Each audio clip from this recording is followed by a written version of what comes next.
Every corner of the Deadfire babbles of the devastation from Magran's teeth. And Eothas marches on Ukaizo while I juggle armloads of enemies. This is no coincidence. Nagati is testing me, I say. If I am not, then Nagati will close her jaws around me. I will live to taunt her and keep my people safe. If you have spent any time in the Deadfire at all, the myth of lost Ukaizo can be no mystery. Akira, you have the right of it.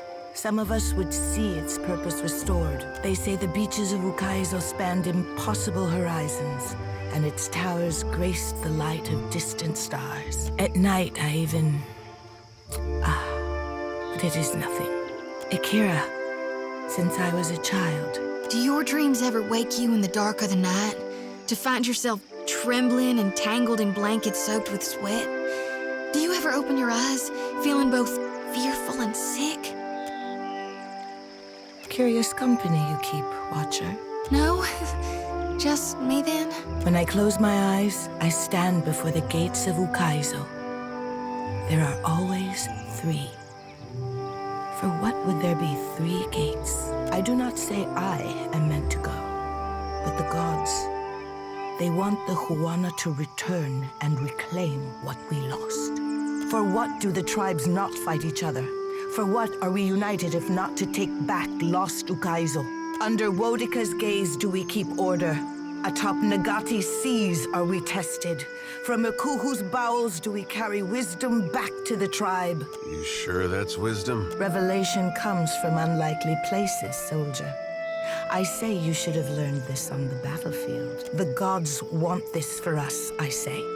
We have come this far to restore order and earn back our empire. So, Watcher, do we unite and sail for Ukaizo?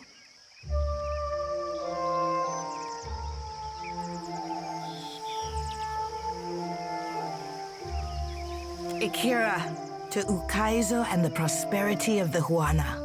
The Huana are strong, but our foes are stronger, richer, more relentless still. I say that the gods have delivered us an advantage we sorely need. It is beyond time that we rid ourselves of the trading companies. The Oaxaci stand with us.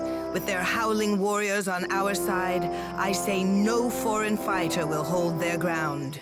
We have studied the chart of our ancestors, seen the Deadfire as they saw it. Motario Kozi will lead us home again. It used to be that the strength of the trading companies grew by the lengths of Enil's belly.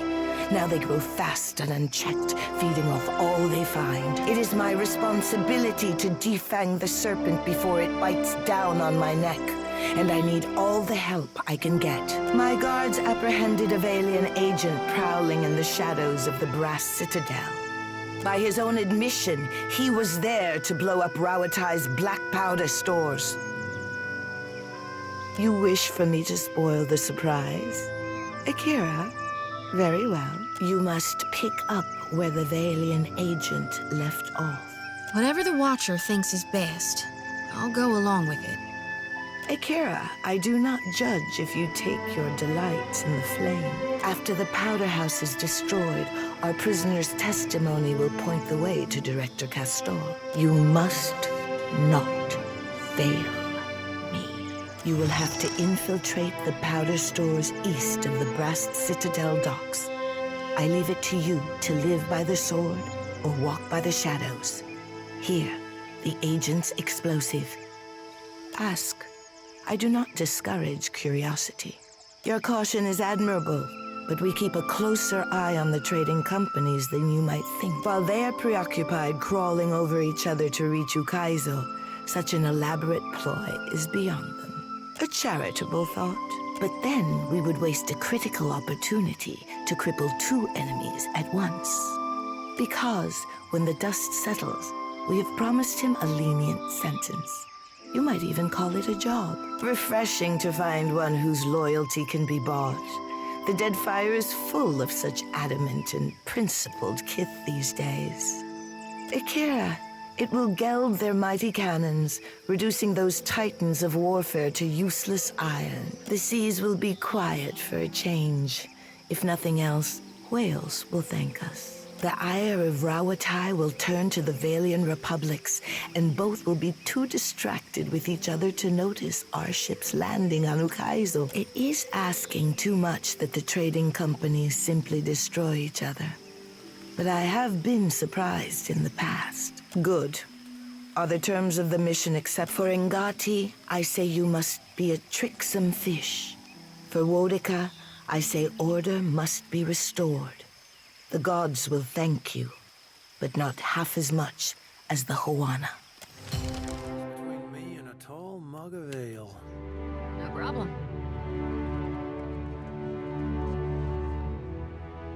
I wonder how Chico and the kids are. I should write.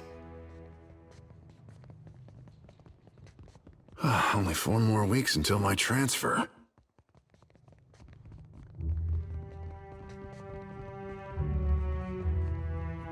Tonight, Everything's I'll in finally place. beat Pero at Hazatoa. Good. I can feel it. Why not?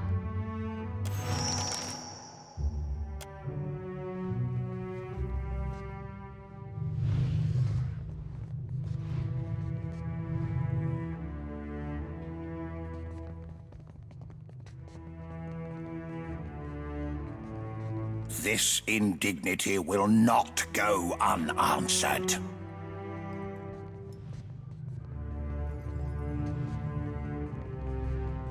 Everyone, get out now! Alert!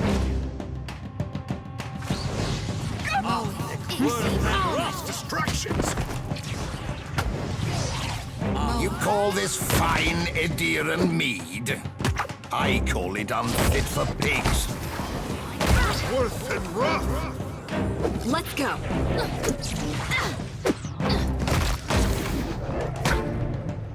Hey, watch it with that. Yeah?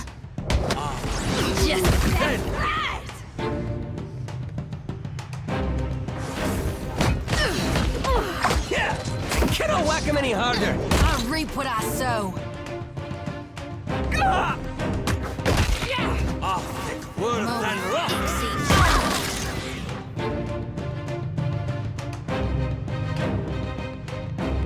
Hey, watch Real out. quiet now.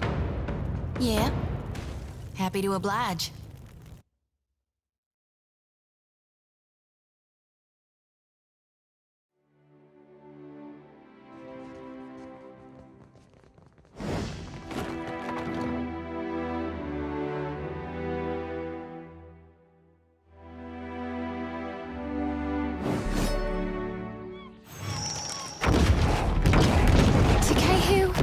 Would you mind terribly if I touched your hair?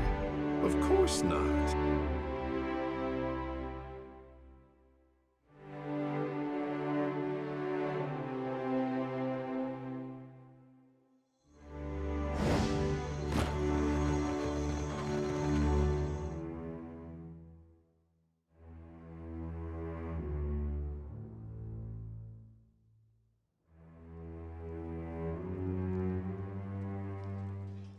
Ak, 1,000 swoles he offered me. I should have charged 10 times that. Payment for igniting Rawatai's stockpile of black powder. Do we have that correct, Andakio? Ak, it is so, Highness. Director, you stand between Wodika's justice and Tangaloa's open mouth. Has the time come to amend your statement? With respect, Your Highness, these charges are absurd. If that man is being paid, it is not from my pocket.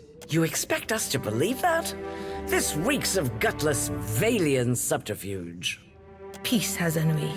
I invited the Watcher here as a witness, and I dare anyone to find a more credible source. Watcher, please state your name for the Kahanga court. Did you witness the explosion at the Brass Citadel?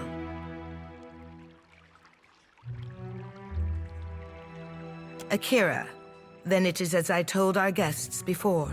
Then let's get on with it. I want to know what the Watcher saw. This is madness. Queen Onakaza, I would never do anything to threaten the peace between our people. Worry not, Hazanui. Under this roof, facts are the coin of the realm. Tell us what you saw, Watcher.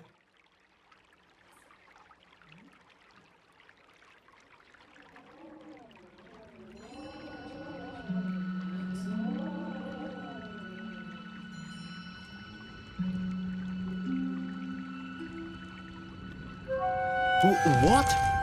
No, that's not. This is some manner of jest.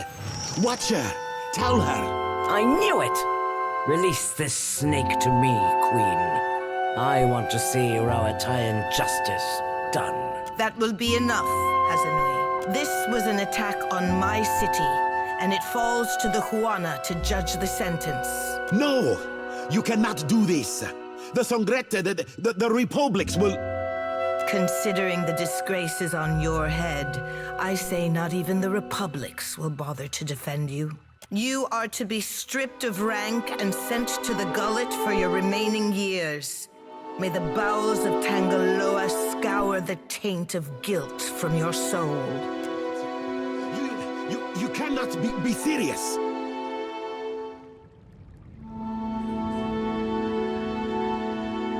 An ugly business, I say, but it is done. Done? I've still got dead to bury and a district to rebuild. This is just the beginning for me. You are entitled to some recompense, Hazanui. The Director's holdings rightfully belong to you. That'll certainly get me started. Then the matter is resolved.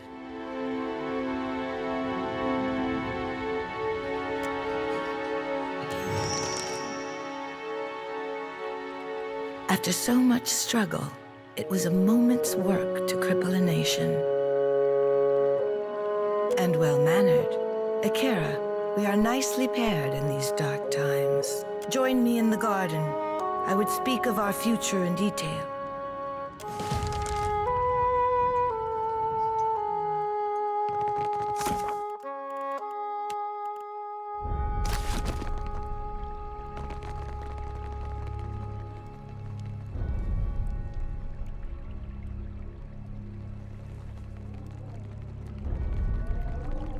You must gather.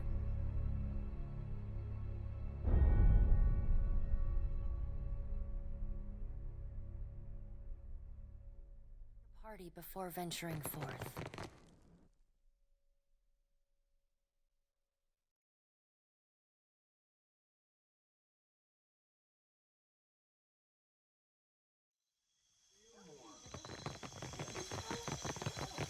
The Valian serpent has lost its head. The Rauatayan shark its teeth. We have made it too costly for either of them to tarry in the Deadfire. I never once doubted you'd do it. Ain't nothing can stop my watcher on the warpath. The trials ahead will make this seem the scattering of toy soldiers. But in the eyes of history, your work will be the death knell of their incursion. We are united in the search for Ukaizo. You will go with the full support of the Crown, after Aethys and the homeland of the Huana. When my people know their past, their future will soon follow. If the Hazanui must report of resources gone to waste, it will have been worth it. If the Valians are discredited and cut off from the homeland, it will have been worth it. If we could accomplish both at once, all that remains is for us to pave the way to lost Ukaizo. With every high tide, I ask Nagati if we are ready. She always leaves me to answer for myself. Ukaizo looms on the horizon, bringing the past with the future. Together, we will show the Huana how to cross it. I have always known that Ukaizo was no myth, just as I knew that Nagati's chosen would lead the way. Take the helm of your ship, Captain. My fleet will follow and water shapers will clear the way through Andra's mortar. And the enemy's fleet, if it comes to that. May Amira's feather grant you favorable wind, and may Tangaloa open its jaws to our enemies.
yours before he sheds his fur all over my things.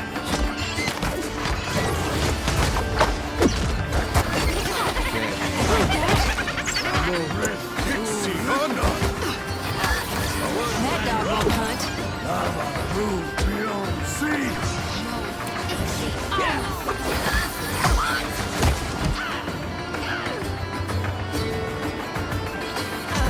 Let's go. This I can't.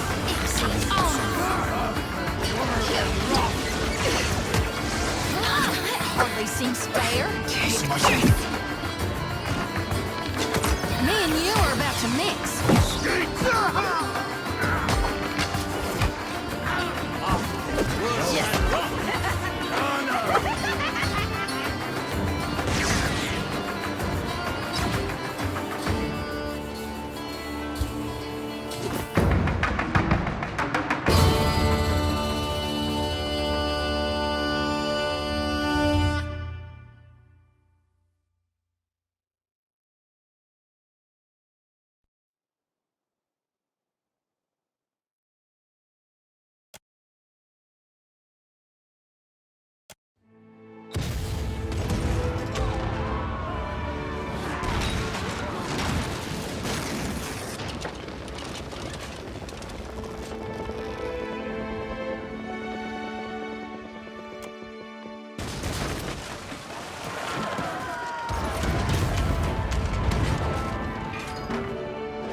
Threshed.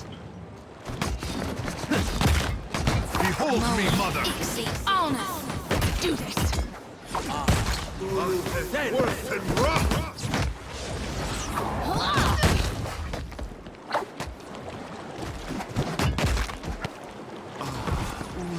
So good.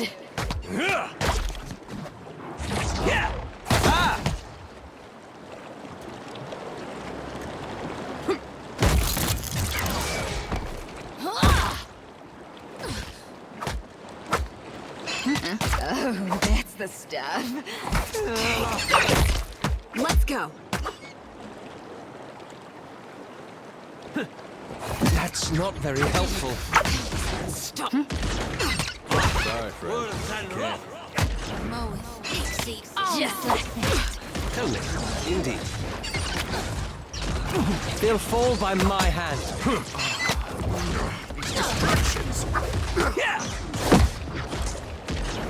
You like that? Not even close.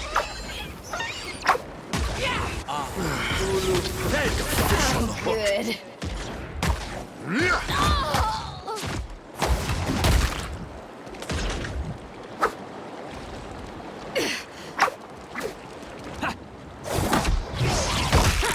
Got him. Hit me again and I'll hit you like just through mud up to my arms. Lost the line. Let's go. You ask too much. On us. Damn the lad's aim. Let's hire! How good, I say! On us. Get us out! On us.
Now, seriously.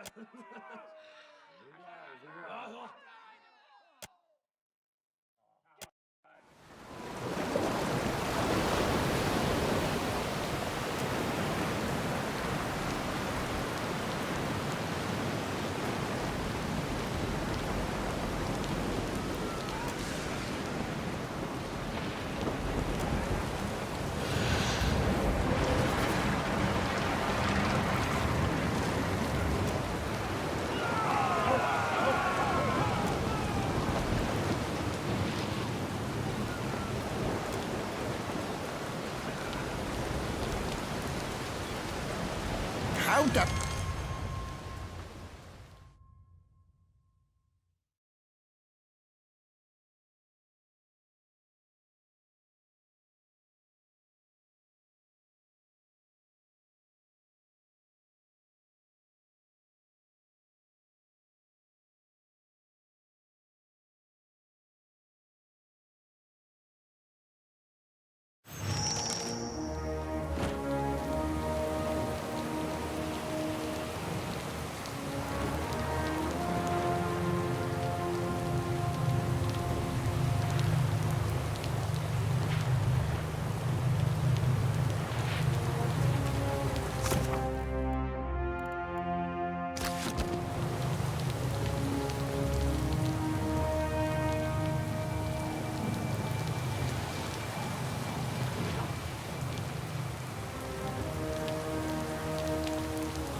This thing isn't doing the job.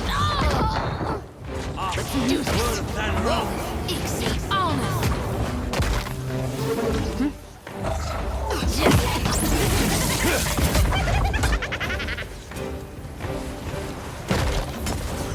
How may I help?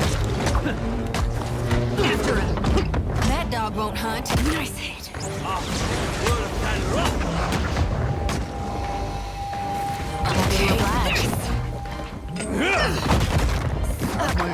That's the stuff.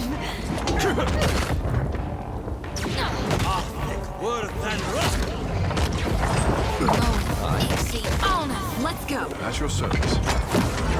That's right. Need something stronger. Hey, that wasn't half bad. Just like that.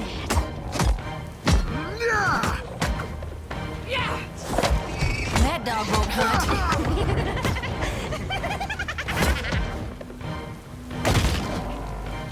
So good.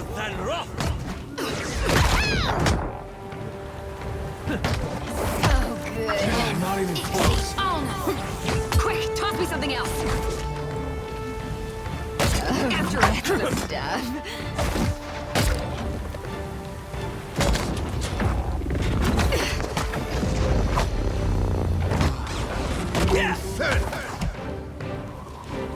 Just yes. Got it.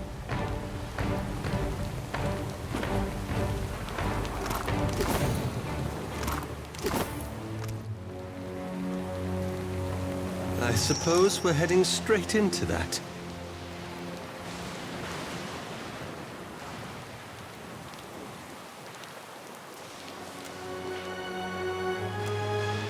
Gilded Vale got its name from the way the wheat fields used to look in the sun. But this place really is gilded. Might as well be a different world. Well, hard to miss what you can barely remember.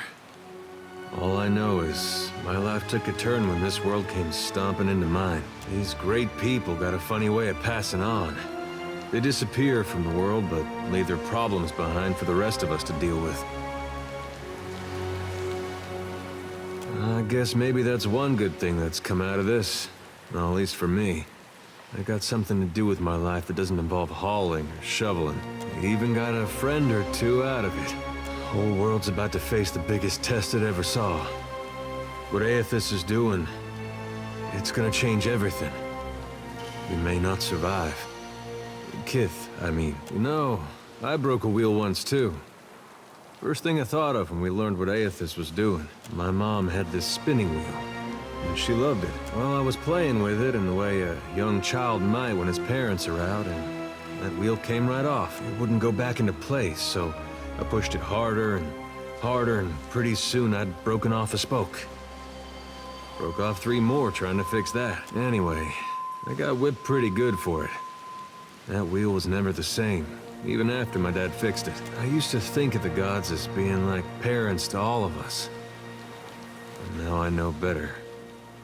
They're children, playing while their folks are gone. 5 years ago, you controlled the destiny of thousands of souls in Sun and Shadow. But the choice you make today shall define the fate of every living thing in Aora. And to think of all the times I've asked you the same question, you taught me something truly wonderful. That the world will find its own rhythms no matter what I do. That it isn't up to me to discern the right answer to an impossible question. I'd offer you the same peace of mind now. I know you'll choose wisely. And no matter what happens, it's been an honor journeying with you. Again. We gonna do this or what? We've made it this far, yet we're still alive. Might as well square off with my god before our luck runs dry.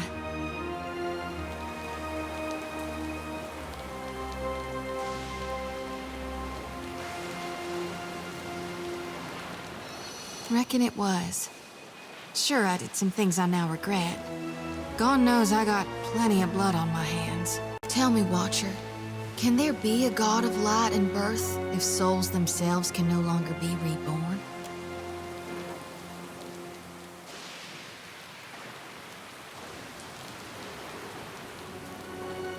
I'll hold you to that. I thought it'd be different how it turned out, but I couldn't dream of any other way. Now then, shall we go face my god for one last time? Find out what it is we can or can't do in these end times. Whether we're meant to wither or thrive. Consider me your second shadow. I am thinking that Aethys has come this far, and he will not wait on you before he finishes what he started. If he shatters what is sat in the heart of Ukaizo, this action will ripple beyond the Deadfire. Beyond life as we know it. I will make sure that what we find here goes toward the Huana cause. The Crown's faith in Ngati's chosen will be justified. The land of my mothers, as real as anything that rises up from the bed of the sea. Also, smaller than I expected. This should be as interesting as the last time I confronted a god-possessed Adra Colossus. Captain, I am my mother's son. I have seen things you would not believe. What say? Shall we find him, Captain?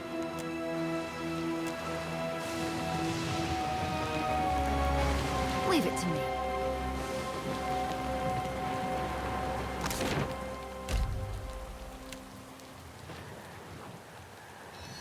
In...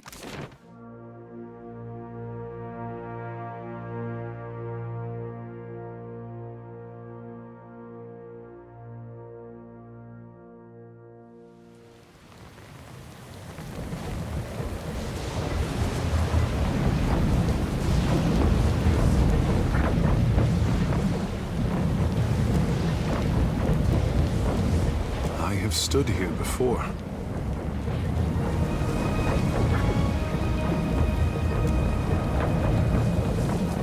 As a boy, I dreamed of a tower made of water.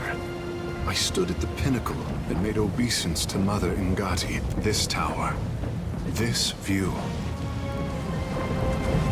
Ngati's covenant, the first form of water shaping. It is here, waiting for me. The tribes always said that Ngati's chosen would show them the way to the past. I do not think they meant it so literally as this. that I would stand on glorious Ukaizo now that I am here. It is like the city herself wishes to speak. I can feel it all around this place. The ones who built these machines used our connection to Ngati against us. These storms are a perversion of my art, an expression of beauty as a weapon.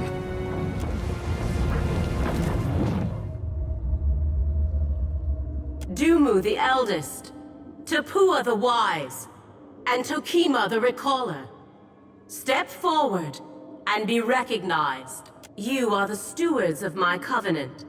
For so long as your people guard the Isles, the Audra, and themselves, then a measure of my power is theirs to command.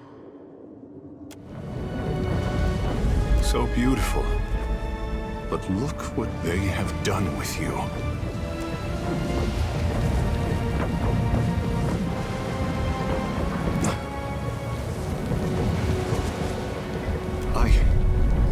I remember. I am the tremor that inspires the tidal wave. The pebble that calls the avalanche. Mother! Your son has found his birthright where you left it! My people never doubted that Ngati's Chosen would find our ancient gift. Takara, I did not share their confidence until now. I am ready, Watcher. Let us finish what we started.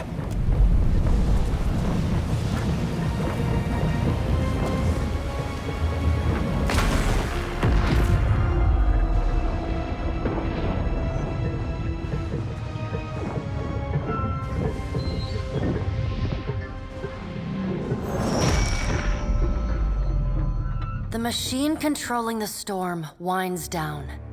The clattering of its machinery settles into a low whir and then, at last, hiccups to a halt. Beyond the tower, the black, roiling clouds of Andra's mortar roll away from the ancient city of Ukaizo, with only a tired sigh of wind to see them off. And on that last breath of wind, comes to you a familiar sound. The ring of a bell. The bell's ringing is soft, not the clangor and torrent you've grown used to. It calls to your soul, and your soul yearns to follow it. Your soul flees from your body and into the beyond, chasing that sound. It leads you at last to Bareth's realm, to that cold platform and room of endless doors. Watcher, your journey nears its conclusion. The pallid night stands before you, her gaunt face impassive. I would think you a fool, were you not? Change unsettles, and not even the gods are immune to fear. Soon you will confront Aethys for what will likely be the final time, and you will do so as the Herald of Bareth, the only creature on the face of Aora to whom he will listen. Remember that. The pallid night inclines her head to you, black hair hanging lank in her face. She steps back and cedes the floor to Helia with a small, resigned sigh. If Aethys truly intends to go through with his mad plan to destroy the Wheel, a generation's worth of souls will be trapped in the in-between. So many would suffer. How can Aethys be so cruel? He cannot just abandon them. Aethys must help the Kith find a quick solution. Abaddon strides forward. Aethys thrust this crisis on the Kith. They did not bring it upon themselves. Their only mistake was entrusting us to watch over them. Who will help them rebuild their world now? Aethys will reveal every secret of the gods. Will Kith be able to change the established order if they have no wonder to inspire them? Aethys must help them resolve this quickly, lest every one of Aora's few remaining mysteries be laid plain. You have misgivings. Good. You should be wary of any help Aethys might offer you. With the wheel destroyed, Kith will tear themselves apart. It is the gods' duty to prevent that happening, lest they doom us all. And as Kith must be ruled, so too must the gods. I say that if Aethys is so eager to throw down the mantle of power and step aside, I shall take my rightful place as Queen of the Gods again. Kith are strongest when they follow our lead, and we are strongest when we lead in turn. United in purpose with the gods, Kith can accomplish things that without us, they could never have even begun. They must be shown their boundaries to surpass them. Kith will not solve Aethys' puzzle on their own.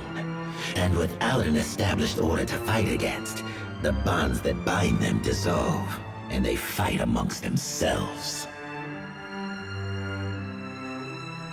You cannot trust us, and you never should have. Only the Kith may save themselves. Boudica's firm hand is but the motherly smothering of Helia by another name. Mortals should have no special advantages. Only once Kith have striven to improve themselves through trial will they truly know their measure. Kith must suffer to find their strength if they are to survive the world into which Aethys drags them. Our intervention in your struggle would be a cruelty and counter to our purpose. He lets his words hang in the air for a moment. Gaze, level with your own. Indeed. Kith must discover for themselves what it is they are worth, and of what it is they are capable. What we do for them, they do not learn for themselves. Trial breeds ingenuity. If our work of generations was not in vain, Kith will succeed in spite of Aethys'. I have faith in Kith's ability to meet Aethys' challenge. Do not mistake my words for indifference, Watcher. They are born from a fierce belief in your potential, not a refutation of it.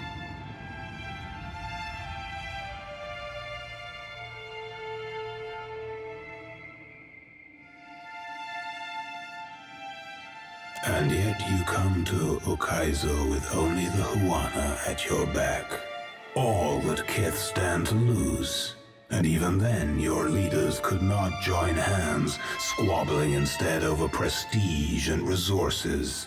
You believe that will change when my final death comes calling? You are a greater fool than I thought. Margaret is blinded by her affection for mortals. She does not see that entropy is the destiny of all things. If Aethys were wise, he would destroy everything. End life, end reincarnation, end death. Kith have had their chance. It is time to let silence reign. As Rimmergon's words fade, the Pallid Night returns. She no longer towers over you, a giant even among the gods, but meets you at your height. She lets the arms crossed over her chest fall to her sides. She speaks to you openly, plainly, an expression almost like tenderness, turning up the corners of her lips. Well, Watcher, you know where we stand. What do you believe?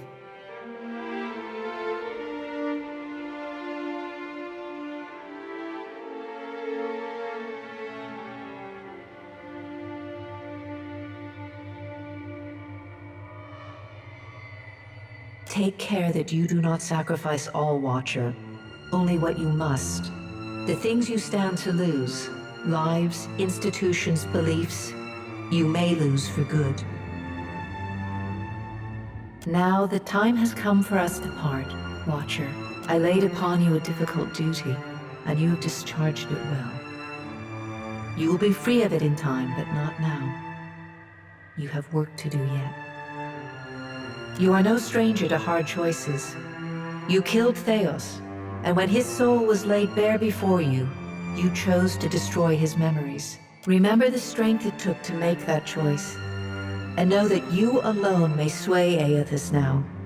When you stand before him, choose your words carefully. The gods depart one by one in brooding silence. A solitary figure remains perfectly still until the last of her colleagues is out of earshot. Boudica peers down at you, a triumphant grin splitting her weathered features. Bareth is a fool if she thinks I'll let her enjoy the last word. You were trusted with a heavy responsibility, Watcher. Speaking for mortals, and representing their interests in the future to come. You weren't wrong to trust the Huana. They built their society to last, but that hasn't stopped their tribes from buckling under the pressure of foreign occupation. How many of her people did Queen Ukaizo imperil while she placated her enemies? How close did her simpleton brother come to drawing his weapon at every negotiation? Then there's the deplorable incident at the Powder House. And yet, they have earned your confidence in a gamble that could decide the fate of all mortals. Why is that?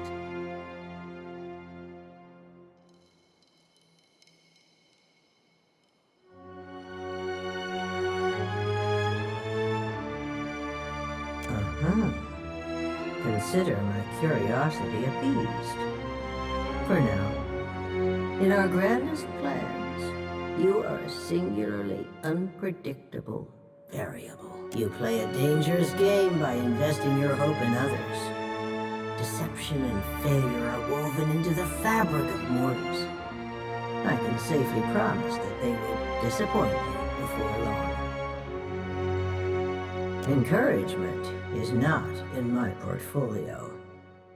You come to me for justice, vengeance, and harsh reality.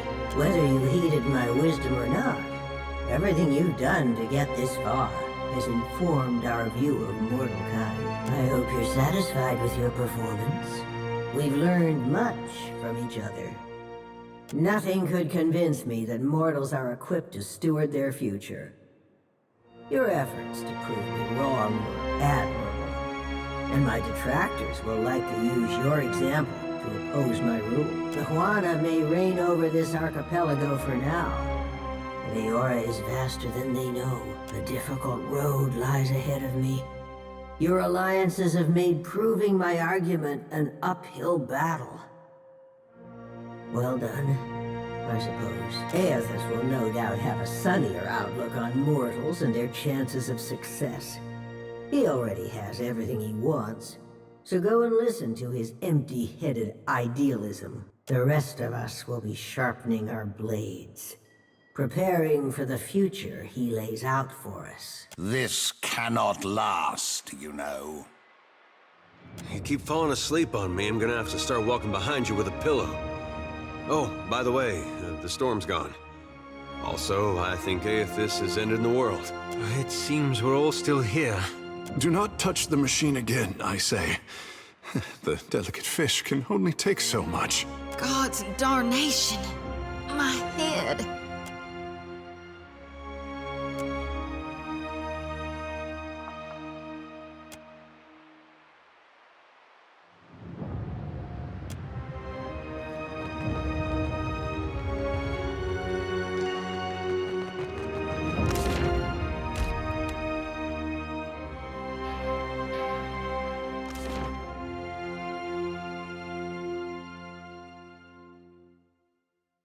I see great potential in you, Shoti.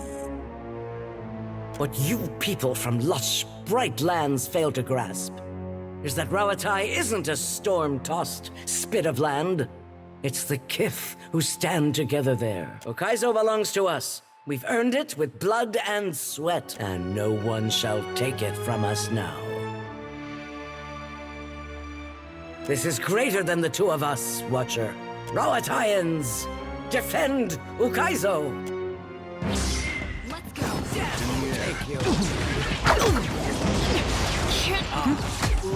Let's do this.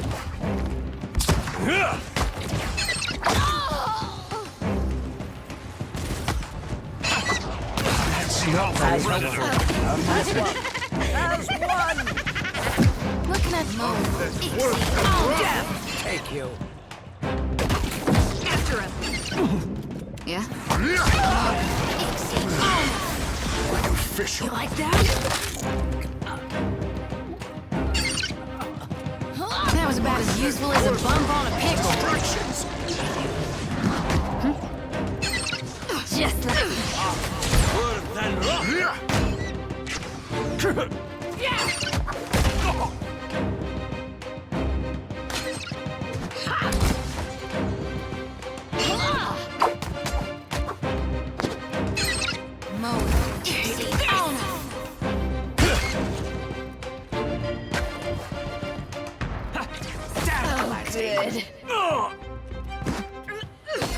Let's go. Mow it. Easy on us.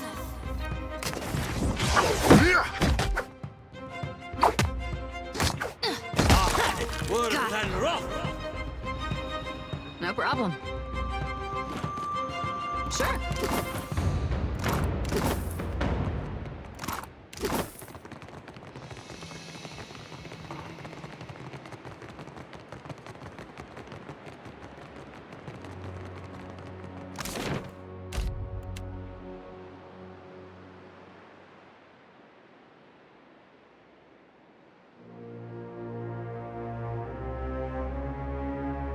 You descend into the ancient winding streets of Ukaizo.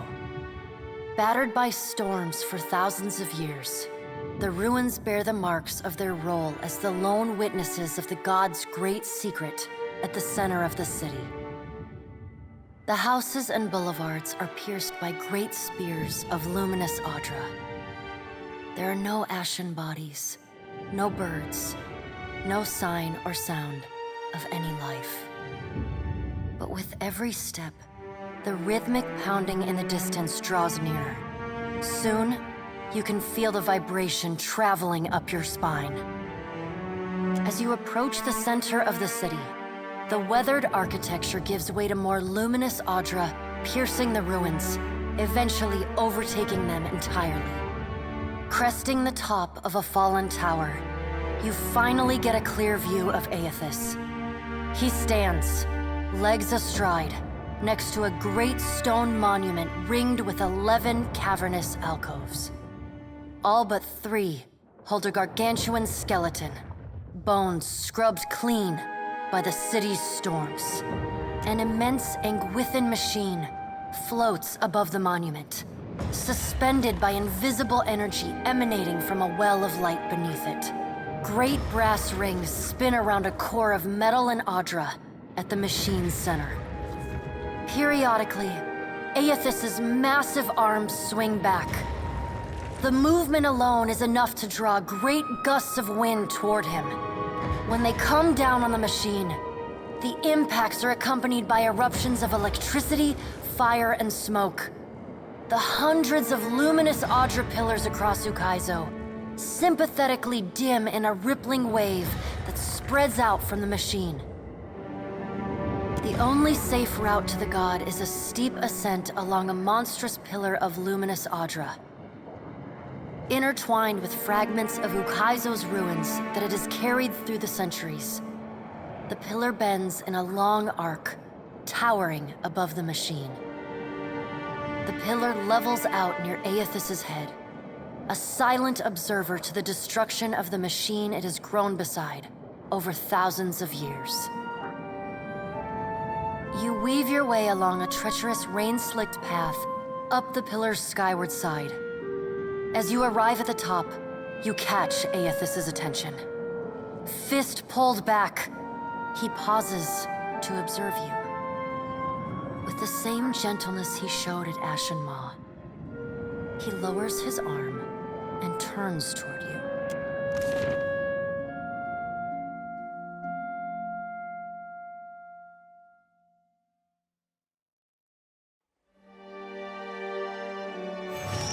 To see Ukaizo in this way. It may be hard to picture, but this city was once full of life. The Huana, yes, but also kith from many other cultures. Great hanging trees shadowed these boulevards. Gardens sprawled across the open rooftops. Each spring, a festival procession would wind its way from the hillside into this valley. The celebrants would pass through a steep walk among the stalls of foreign merchants, flowers falling upon them from all sides, all people of all nations, together in a celebration of new life. Such was the power and beauty of lost Ukaizo.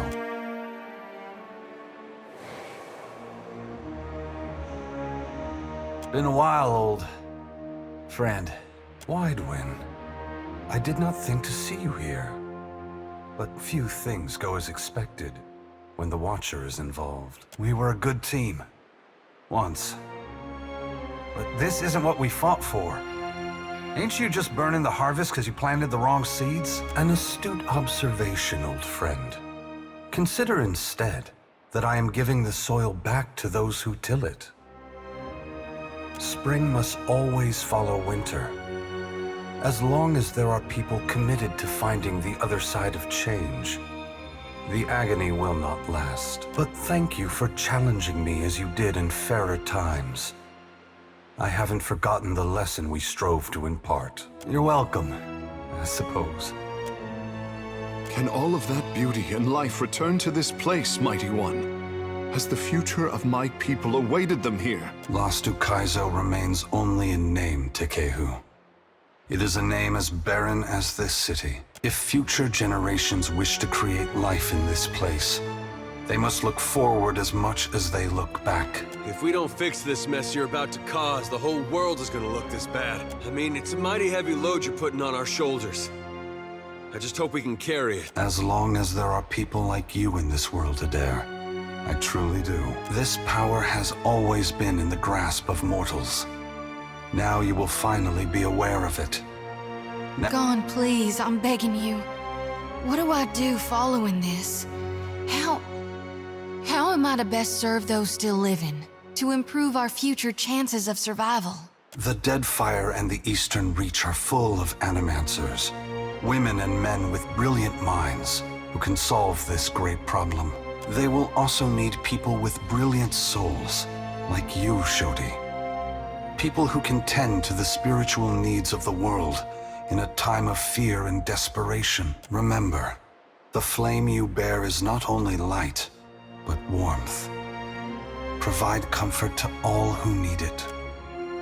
What right do you have to do this? Destroy the wheel and leave us with nothing? Without even knowing what will come next? Aloth, we are all gods and mortals, responsible for our own actions. But inaction carries its own moral responsibility. It is a burden I have carried for far too long. One must always do as their conscience dictates, even if that means abdicating a position of power. But what of you, Watcher? Why have you followed me? Have you come to bear witness to the breaking of the wheel?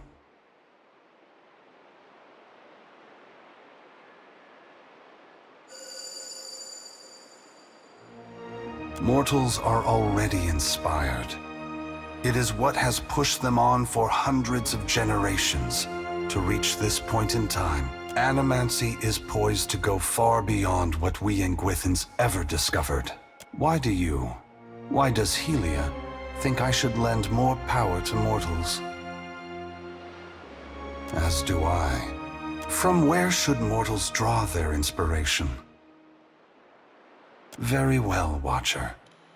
I will ensure that mortals are inspired by my passing, that my power not be expended in vain. Indulge me in a moment's curiosity. There is something I wish to know about Eora, about Kith, that I can only learn through your eyes. You misunderstand. You followed me all this way, dodging an armada, navigating an impenetrable wall of storms, voyaging across uncharted seas, with the machinations of gods echoing in your ears, all the while trusting in the institutions of Kith to get you this far, and earning their trust in turn. Whatever else happens this day, that much is remarkable. I believe that mortals possess the strength to collaborate and shape a future of their own design. Not all of my brothers and sisters agree. By relying on others and coming together in a time of crisis, you illustrate my point. The gods will witness you and question their assumptions about how responsible, empathetic, and sophisticated mortals can be. What inspired your decision, Watcher? Did the choice echo your foundational beliefs? Or were you influenced by observation?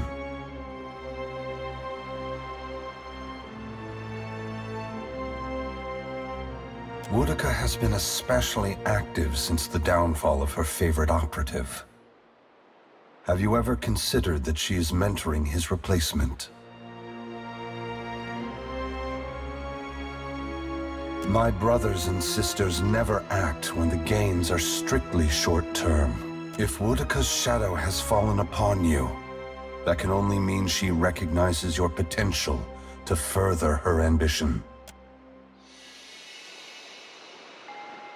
I thank you for your perspective.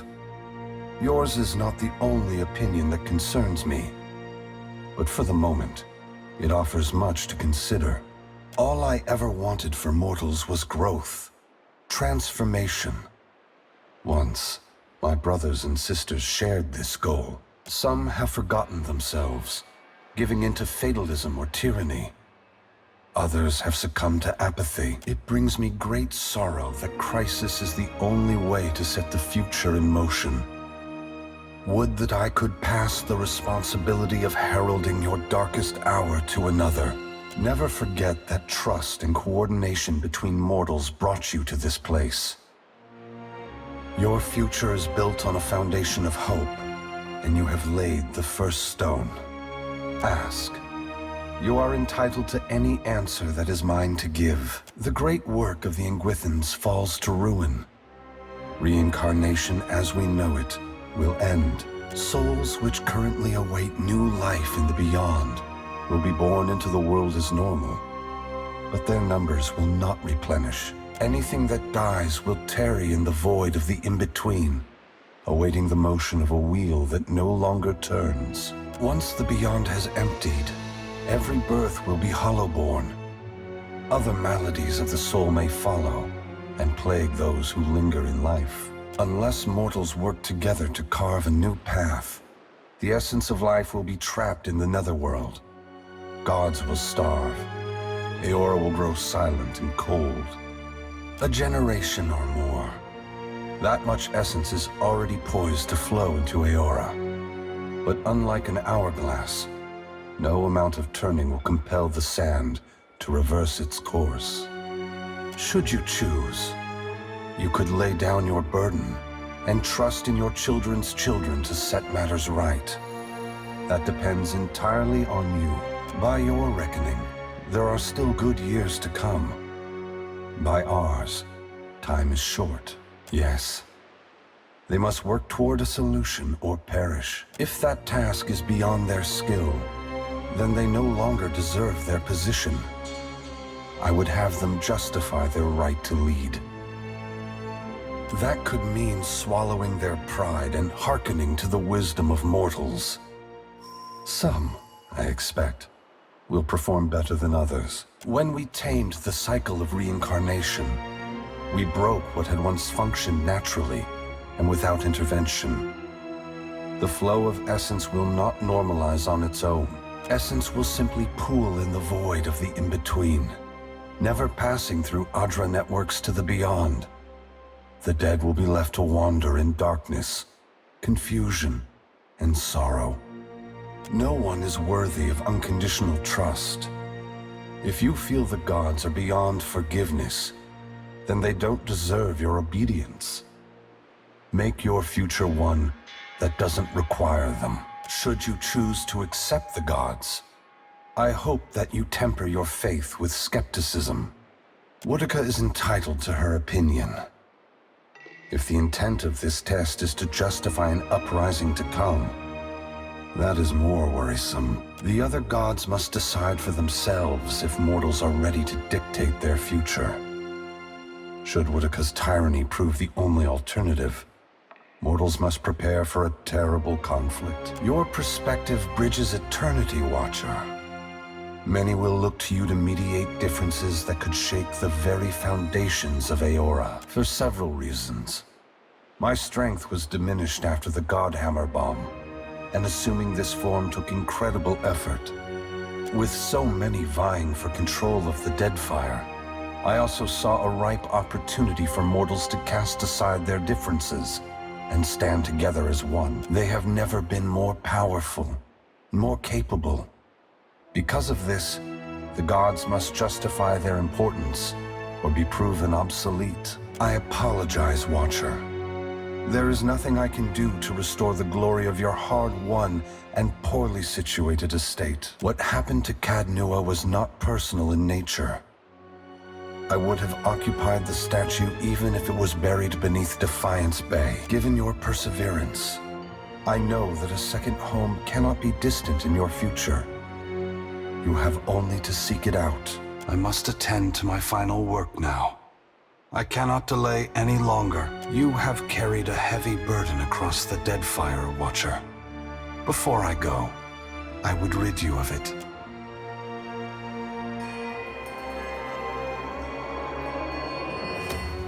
You are free now.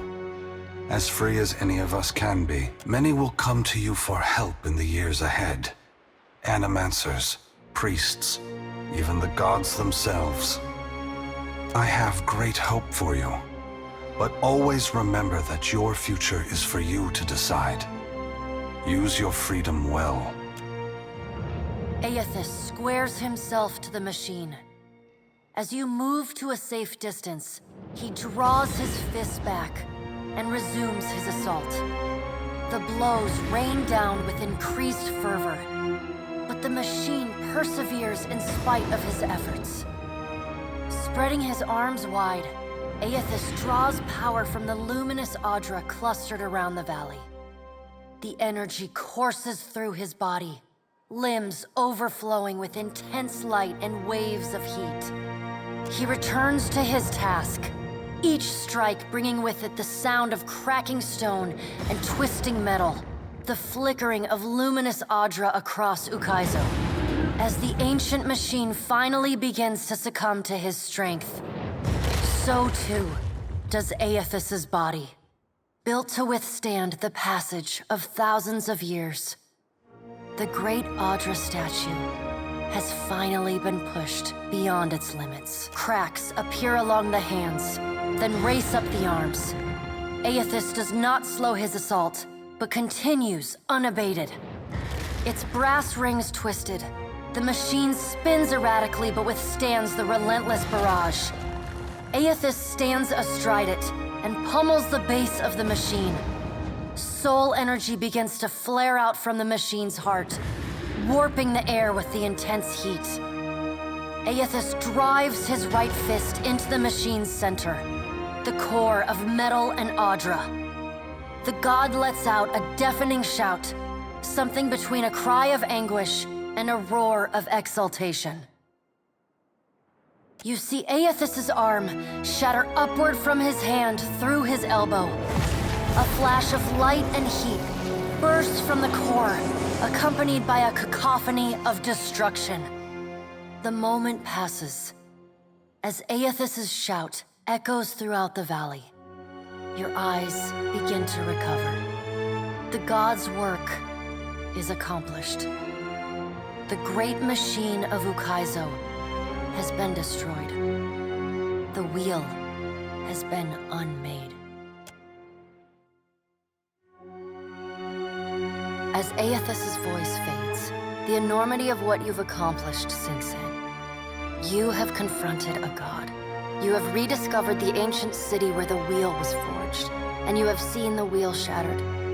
What comes next is uncertain, but already the legend spreads of the Watcher who survived Andra's mortar and stood toe-to-toe with Aethys. On your recommendation, Aethys disperses his essence and that of the thousands of souls within him to centers of knowledge and learning around the world. Animancers, engineers, wizards, and scholars of all stripes make astounding breakthroughs in understanding and harnessing the phenomena that govern Aora. While some of these developments prove beneficial to Kith, others are decidedly less so. But such is the price of innovation. What remains to be seen is how, indeed whether, they will restore the cycle Aethys has broken. Reclaiming Ukaizo is both a symbolic and a practical victory for the Huana. The ancient city is a potent reminder of their people's ancient glory, and it promises to be a much more easily defensible capital, especially with the storm controls of Andra's Spire close at hand.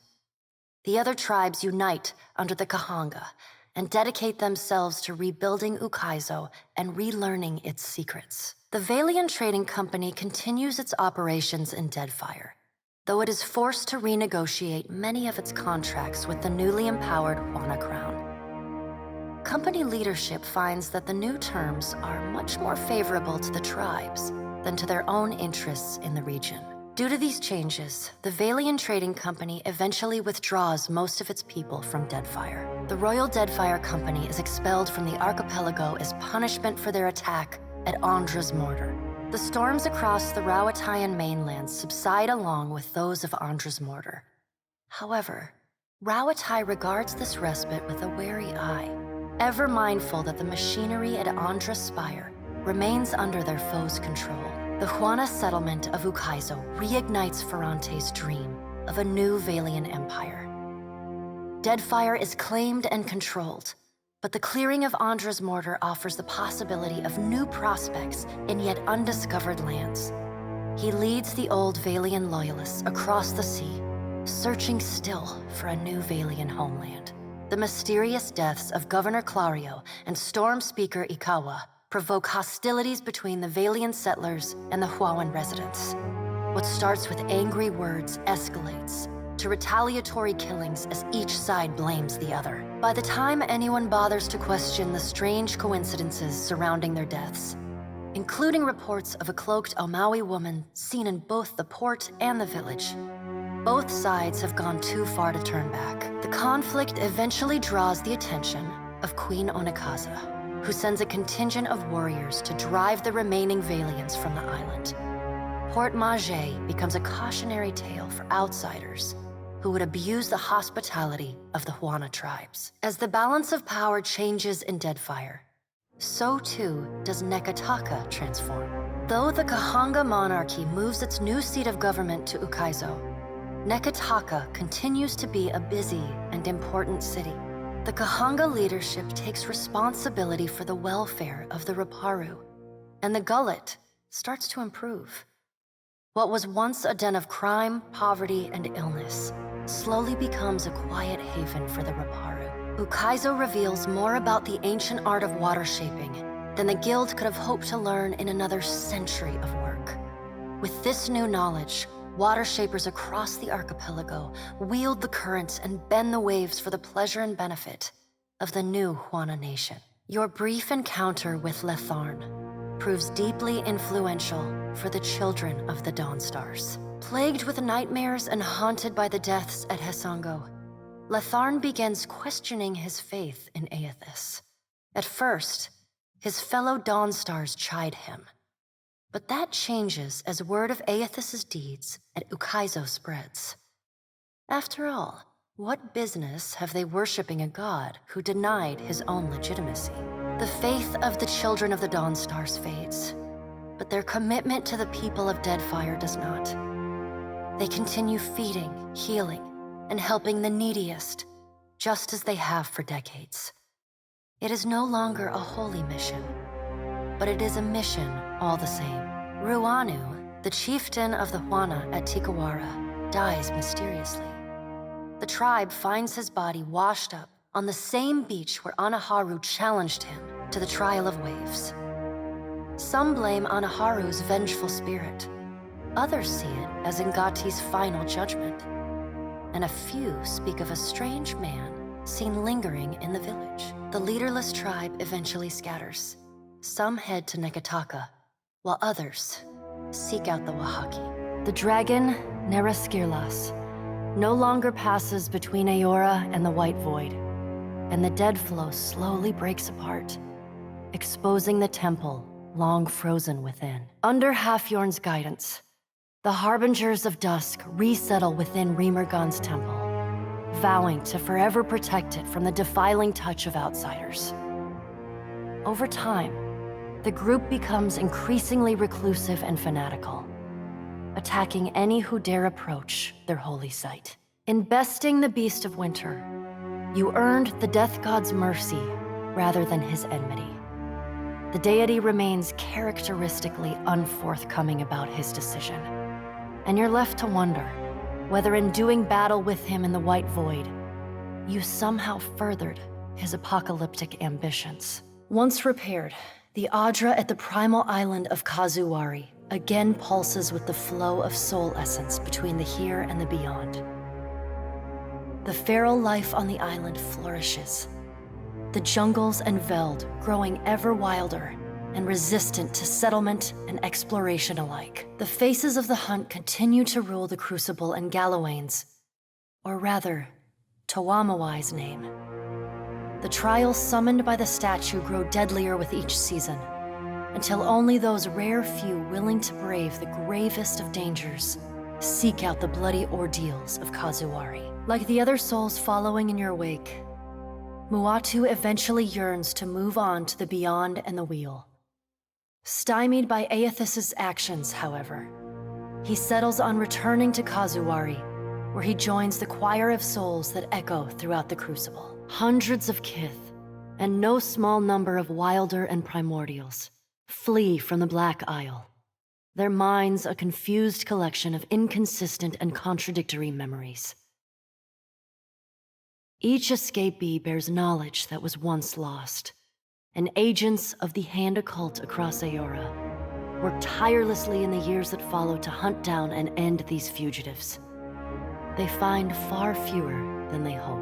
Released from their bondage to the sightless eye, the Vithrak of the Halls Obscured abandon the Black Isle and resettle in the deepest and darkest recesses of the ruins beneath Nekataka.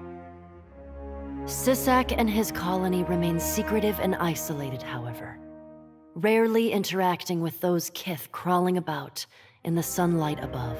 Encouraged by her arcane successes, Bakarna returns to her observatory to continue her studies of the celestial spheres. In time, her colleagues in the Circle of Archmagi come to accept her among their number. She takes on apprentices, and they trumpet her praises as both a brilliant innovator and nurturing pedagogue. The fleshy mass of Wal's abandoned body continues to slumber beneath the Halls Obscured. Guarded, and studied, of course, by the Circle of Archmagi, the group establishes a permanent presence above the halls. And, with time, the Black Isles become one of the preeminent institutions of arcane knowledge in Aora. Though your adventures alter the destiny of Aora and the balance of power in Deadfire, they also leave a lasting mark on those who travel at your side. Your companions find themselves changed, in ways both big and small. Adair returns to Hisango, where he reunites with Byrne, the son of his former lover, Alava. The boy takes heart in Adair's account that Aethys and all the other gods were false, petty, and unworthy of the love of Kith. Realizing how close he came to dying for this cause, Byrne finds renewed purpose in working alongside his uncle to repair the many scars left upon Deadfire by the gods. Under Adair's guidance, Byrne grows into the kind of irreverent, stubborn hothead that would have made his mother proud, and Adair visits her gravesite, often to tell her so. Shodi is not a priestess who understands the meaning of subtlety. As such, she makes her girlish crush on Adair painfully obvious from the moment she first sets eyes on the strapping fighter. Early in your travels, Adair appears discomforted by her persistent flirting. He often grimaces when she sidles up to him, and he takes endless pains to keep their conversations terse and to the point. But after a little smoothing on your part to nudge them in the right direction, Adair makes an effort to view Shodi with an open mind. And Shodi begins teasing the veteran fighter in a more companionable and less amorous manner. After saving each other's hides a couple times and sharing more than a few laughs, the two form an easy, and you suspect, lifelong friendship. Seemingly lit with an inner glow, Shodi takes to a new life of mission work with gusto. She still is committed to shepherding souls forgone, But having realigned her goals with that of her fellow Dawn Stars, she now endeavors to help the living as much as the dead. As you travel the Deadfire, you find her sleeping better and laughing more often. When the time comes for her to return to her temple in Negataka, it's with a clear wistfulness and much lip-biting on her part. She leaves you with her sickle and a hastily scrawled note. It reads, "A keepsake from a path once walked. Remember me, Watcher, for I will forever dream of you."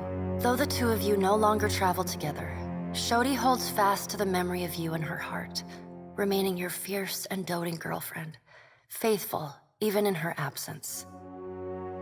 You receive a missive for every day apart, though they often arrive in a single bundle some weeks or months past. In them, she writes of how she misses you, how you are like a fire that burns inside her, how one day surely you will be reunited again. Until then, she prays for your safety as she continues to labor in service to Gon. If Aloth has learned one thing from your adventures, it is that the forces shaping the world are vaster and more complex than he had ever imagined. And they are far beyond anyone's power to control. Thus, it is with great relief that he abandons his labors against the Leaden Key. Without Theus at the helm, it will crumble in its own time. The best he can do is stand back and allow it to happen. You let Romaro go, and the former pirate ostensibly set sail for the trade lanes of the Eastern Reach, the Edier Empire, Old Valia, and the Republics.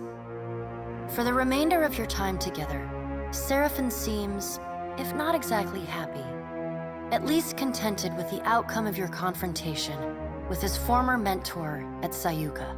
After your encounter with Aethys, the pirate drifts into quiet contemplation. As you sail into your next port, he meets you at the ship's rail. He'll be leaving the gods to you going forward, he tells you, and saving his bullets for those like to die from them. Seraphon parts company with you not long after. Occasionally, in the years that pass, you hear tales of his ship, the Taste of Freedom, and its violent exploits against any and all who would purchase or purvey Kith. After reporting back to her superiors for the Watcher's actions against the Valian Trading Company, Pallegina is rewarded with reassignment home to the Valian Republics. She spends the next several years as the head of the household guard for the Duke of Anchenze. In this role, she is often lauded for her courage and loyalty. Even with all of the praise, there are still times when she cannot help but feel she could have had more influence on what transpired in the Deadfire. Pallegina renews her relationship with Giacomo, corresponding with him regularly, and even meeting with the old Animencer once or twice a year. Though she does not understand the intricate details of his research, she reads his letters and responds with great enthusiasm. Her brothers, and even the dukes themselves, note that Pallegina's demeanor is always warmer on the days when she receives a letter. Rumors even spread that some of the brothers have seen her smile. Time away from the Navy gives Maya Rua some perspective on how Rawatai conducted the Deadfire occupation. No sooner does she return to active duty than she voices her frustrations over some of the more underhanded tactics she witnessed and carried out in the name of the homeland. Her voice carries all the way to the Ranganui, who reminds his admirals that battles are won by superior tactics, but war is a battle of precedent, and winning is not always a victory. The people listen. Though Maya's covert assignment in the Deadfire is considered a success, few claim knowledge of it or openly congratulate her. She receives no praise beyond knowing glances or the occasional raised tankard from her countrymen. She never responds. She looks forward to seeing her brother again.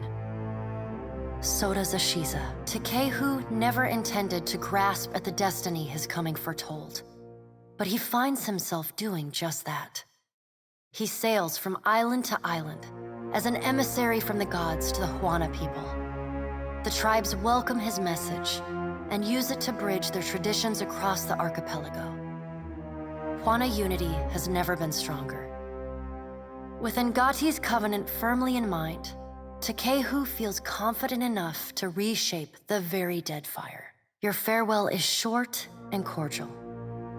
Nothing further needs to be said, and you wish each other well. Takehu does not look back.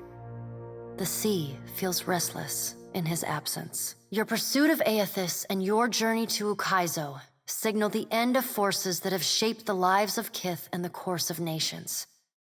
The cycle of reincarnation has been broken. The storms of Andra's mortar have calmed. Yet each ending promises a new beginning.